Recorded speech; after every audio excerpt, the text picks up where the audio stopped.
How much responsibility do gun owners and retailers have for their communities? And are there enough measures in place to ensure that firearms don't end up in the wrong hands? On October 1st, 2025, an act concerning the Firearm Industry Responsibility Act was placed into effect in Connecticut, with hopes that the firearm industry itself would have a role to play in the safety of your community.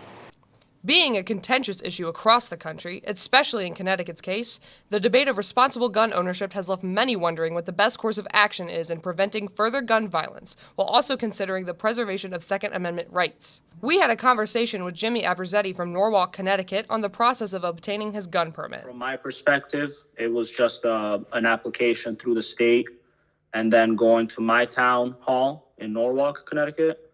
And then after that, the last step was to go to Bridgeport to the, I think it's the state police building. By Connecticut law, in order to obtain a firearm, the following must have occurred. Firstly, you must be 18 years of age to obtain a long gun permit and 21 years for a pistol permit.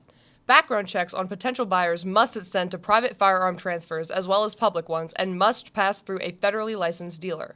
As of House Bill 7042, retailers must implement reasonable controls to prevent straw purchasers, firearm traffickers, or those who present a potential risk to themselves or others from getting a hold of a firearm.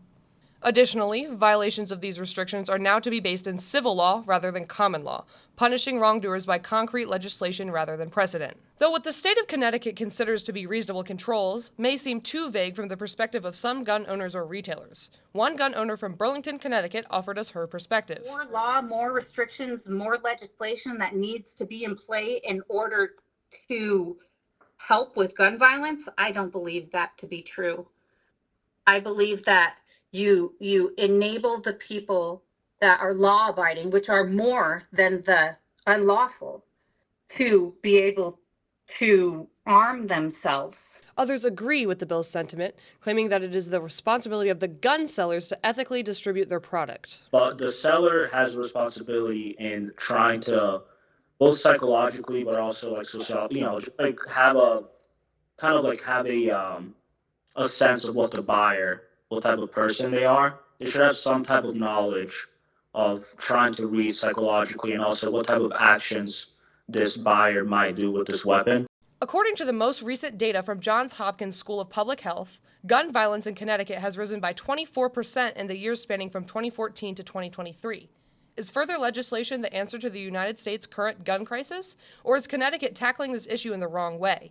We can only look to what follows for the answer. This is Becca Hensley with WCSU News Election Connection.